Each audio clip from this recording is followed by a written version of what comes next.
no introduction, but Laura Geller, the one and only, Hello. the originator of the tutorial, I would say. Well, I do like teaching. I mean, that's sort of my thing. I feel like when I had my store, people came for lessons, and I never realized how much I taught. And people would say, like, I never learned makeup until I came to you for a lesson. Like, they understood how to do their makeup. I mean, I feel like that's your DNA, is being a teacher. Whoever wanted, but did you play teacher as a kid? Wait, you didn't know then. No. I got my license for vocational school teaching. Really? And I taught at beauty school. I taught makeup at beauty school. Before you were a makeup artist? Or Yeah. Because what happened was I went to beauty school for makeup, but in those days you only learned hair. And I went to the owner and I was like, this was really disappointing. I know I need my license. This Jewish girl did not go to college. I almost became a beauty school dropout. So he was like, well, what if I send you to school to teach makeup and you learn about makeup and you come back here and teach? And I did. Oh my God, Yeah. that's so cool. So you went to school to learn how to be a makeup teacher? Yeah. But did you have any clients? No, at that time I had no How old were clients. you? Oh, I probably was 20. Yeah, but I had taken a lot of makeup courses by that time. They didn't have like regular makeup like you're doing to me. They had like theater and film and print and TV makeup. And it wasn't like I was trying to be a theater and film makeup artist, but I ended up doing theater and film because that's what I knew. Wow. Yeah. That's really interesting. Yeah. One thing I have to say, Ashley, every makeup artist should take a theater and film makeup course. Because it's the opposite. That's exactly right. Mm-hmm. And that education I got was for me, like it took me, then when I learned how to do regular street makeup, it was a cinch. I don't do makeup anymore on people, but like, you did. Before this, she was that Laura, running around New York with clients like Jodie Foster, Jane Russell, and the gossip column queen herself, Cindy Adams. Right, so you did a lot of weddings. What would you say, what was like an average week like for you? Running around New York with a suitcase, oh, you know. the hustling drill. away, You know the drill. up and down the subway stairs. Yeah, oh my God, don't remind me. There was no Uber then. How did you even get to clients? I think I took the train. How did you even know their address without an iPhone? Train and taxis. And, you know, and there were no cell phones, you're right. And I would always show up. By the way, I hope I'm not talking to any brides. I showed up at the wrong hotel. I would always get the Pier and the Plaza mixed Good up. thing they're across the street from each Thank other. God. And I'd show up and I'd go, oh, I'm here for the gold wedding. And they'd be like, who?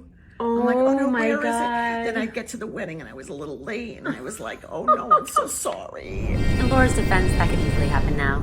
Weddings became such a big thing for us. And you know, I wound up hiring people to help me, and they went out and did weddings for us. And Who's us? Saturday and Tell the Sunday. people who's us, because you had a full team. Okay, so Laura Geller Makeup Studios was on the Upper East Side on 75th and Lex for 21 years. She opened up her boutique in the 90s, and it was the hottest place to be for brides, trials, and of course, lessons. The rest you guys know is history. Only in New York, kids. Only in New York. Amazing. It was wonderful. It was the best time of my life. Huh. Like, I didn't want to give up doing weddings, and I had to because I was doing so much QVC. I'm on QVC 26 years, so it was like I was doing QVC, and then I was doing a wedding, and then I was trying to like juggle, and then still doing some of my private clients for TV and film, and it was just too much. And but I couldn't do it myself anymore, so it was hard to let go. You know. I know. You know, I mean, you need to let go. I know. And you need to It's train hard. people, but it's hard. It's and it works, hard. though. It does work. But I never wanted to give it up because I would leave those weddings, like, you know, the feeling. joy. Such joy. Joy and a lot of cash. Yeah. And, you know, it was a great way to make a living. But also, it's a happy day, and it's not that stressful if you get fed dinner. Yeah. What were the trending cocktail foods back then that you would steal from the bridal no, suite? not me. No? So the problem was I did very high-end weddings, so they had very high-end. There was no food. You know, no, that kidding, just happened. kidding. They had like, you know, I don't even know, caviar and all. I don't eat any of that. I like pigs in a blanket and a lamb chop. And so I'd be like, do you have like pigs in a blanket? Oh, well, we're going to have that for the bride and groom after they get married in a private room. We're going to bring it to them. I'm like, you wouldn't have it out in the open? Oh no, we would never serve pigs in a blanket. It's so funny because now all that food is so trendy to have It out. is? Like did a wedding recently and they had pigs in a blanket covered in 24 karat gold leaf. So it was like very Oh, chic. they make it chic They now. make it chic. They make a hot dog chic.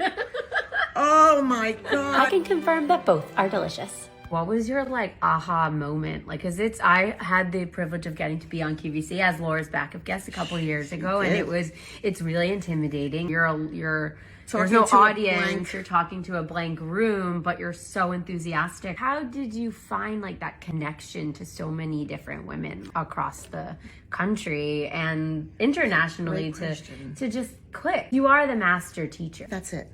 I think that what happened was for me, the aha moment was that when I realized I was teaching, well, I didn't realize I was teaching.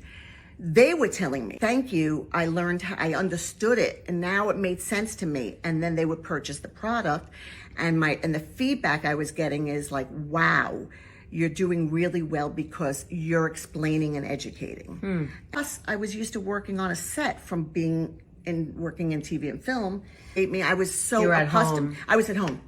I was at home. So the combination of feeling like I was where I belonged, plus talking to you, because I see you. Move her over. You can be seen and you are seen. It's empowering when you know how to do your own makeup.